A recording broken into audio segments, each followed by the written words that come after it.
పహల్గామ్ ఉగ్రదాడితో జమ్మూ కాశ్మీర్లో high alert. దాడి చేసిన ఉగ్రవాదుల కోసం కొనసాగుతున్న గాలింపు. 3 ముష్కరుల ఊహా చిత్రాలు విడుదల.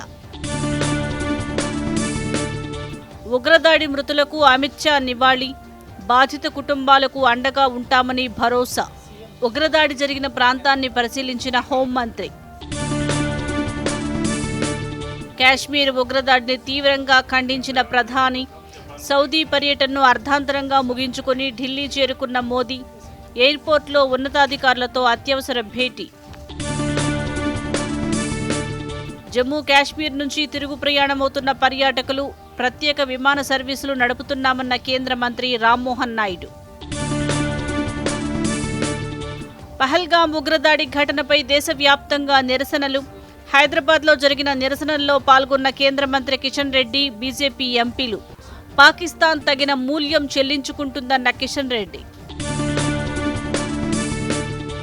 జపాన్లో ముగిసిన సీఎం రేవంత్ రెడ్డి బృందం పర్యటన. 7 రోజుల పర్యటనతో రాష్ట్రానికి 12,000 కోట్ల రూపాయలకు పైగా పెట్టుబడులు. పలు దిగ్గజ కంపెనీలతో తెలంగాణ ప్రభుత్వం ఒప్పందాలు. కొనసాగుతున్న హైదరాబాద్ స్థానిక సంస్థల ఎమ్మెల్సీ పోలింగ్.